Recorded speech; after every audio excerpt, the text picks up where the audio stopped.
Olá novamente, alunos do curso técnico de Eletroeletrônica, do módulo 2, matéria de eletromagnetismo.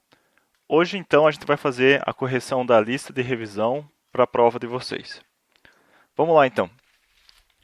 Questão número 1.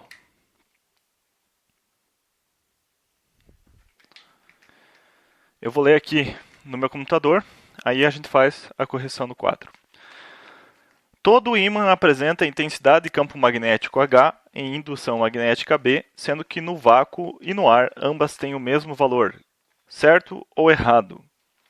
Errado. Falso por quê? Então, primeiro item aqui, falso. Apesar da fórmula da indução magnética, do campo magnético, intensidade de campo C, da indução magnética C, permeabilidade vezes a intensidade de campo, então ele colocou certo ali os conceitos de campo magnético sendo H e a indução sendo B. E ele falou que no vácuo é o mesmo valor. Não é, pelo seguinte fato. Esse μ aqui, essa permeabilidade magnética, ela não é o μr. Então, se você usasse o μr aqui, μr no vácuo é quanto? É 1, né? Aí daria igual. B igual a 1 vezes H, B igual a H daria igual. Só que não é 1 no vácuo, né? O μ ali é o μ absoluto, o μ zero que você usaria. E aí o μ0 ele vale, lembrando, 4π vezes 10 a menos 7 Henry por metro. Né? Esse é o nosso μ0. Então, se tu multiplicar isso pelo H, não vai dar a mesma coisa. Então, falso. Segundo item. Vamos lá. Linhas de indução saem sempre em 90 graus dos polos e podem se cruzar. Estava indo muito bem. No polo do ímã, elas realmente saem sempre com 90 graus com a superfície. Né? Só que elas nunca podem se cruzar. Então é falso também. Então vou colocar aqui, não podem se cruzar. Próximo item. O valor da indução magnética não se altera independente do meio em que o ímã se encontra. A indução magnética é justamente o campo magnético dentro do meio. Então, dependendo do meio, ele sempre vai ter um valor diferente. Então, também é falso, porque ele se altera. Quarto item. Deixa eu ver aqui. O campo magnético não varia de intensidade conforme a distância dos polos magnéticos. De novo, a palavrinha errada aqui é não, né? Isso aqui está errado. Ele se altera com a distância. Mais perto do polo, o campo magnético é mais forte. Por isso que o desenho do nosso campo magnético, né, das nossas linhas aqui, vamos fazer um ímã, eles são assim, né? Se tu olhar longe do polo magnético aqui, as linhas estão bem separadas, né? E aqui as duas linhas estão juntas, perto dos polos, que simboliza que o campo é mais forte perto dos polos, perdão. Então essa também é falsa. Quinto item. Eletroímãs são sempre temporários. Verdadeiro, um eletroímã ele é sempre temporário.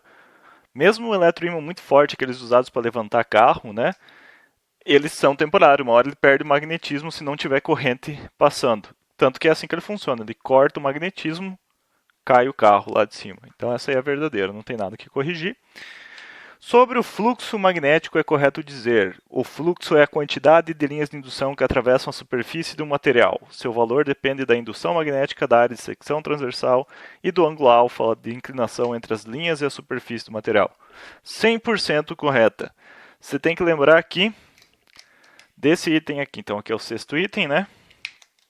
O que é o fluxo? Fluxo é Bs vezes seno de alfa. O que é o seno de alfa, né? É aquelas linhas. Você tem aqui as linhas chegando em um material magnético, né? Vou colocar o material magnético um pouco inclinado aqui. Essa superfície aqui, ó, essa parte da frente do material magnético aqui. Opa, deixa eu fazer a inclinação aqui também. Não sei se vocês conseguem ver. Essa parte da frente aqui, essa parte inclinada aqui é essa área aqui. E ela tem um ângulo aqui, vou fazer em vermelho, com a superfície. No caso aqui não é 90 graus, né? Esse é o nosso ângulo alfa. A gente tem essa área dessa parte aqui. Isso aqui é uma figura tridimensional. E a gente tem também o valor da indução dentro desse material ali. Então está 100% correta. Sétimo item, então. Permeabilidade magnética é a capacidade de um material ser magnetizado. Metais nobres como ouro possuem ótima permeabilidade magnética. Opa, estava tudo certo até chegar ali em metais nobres como ouro possuem ótima permeabilidade magnética. São os piores condutores de campo magnético que existem, são os metais nobres. São tão ruins que se você colocar um material nobre aqui como ouro, né? Símbolo AU, o campo ele vai querer fazer a volta, ele não quer passar por dentro do material. Lembram disso? Esses materiais são chamados de diamagnéticos, certo? Então, 1, 2, 3, 4, 5, 6, sétimo item, falso. O ouro é um péssimo condutor. Próximo. Magnetização ocorre devido à orientação organizada dos domínios magnéticos presentes nos átomos que constituem o material. Verdadeiro. Lembra aquela história de que cada átomo é um ímã e quando eles se alinham, eles são chamados de domínios magnéticos? Então é exatamente isso. Então, oitavo item. O ar é o material menos magnetizável que existe. Falso. Por que falso? Porque, como a gente viu, o ouro consegue ser pior que o ar, né? Então aqui é falso. E como é que é chamado do ar? O ar é um tipo de material que não interfere tanto no campo magnético. Então é chamado de paramagnético. Certo? Tudo bem?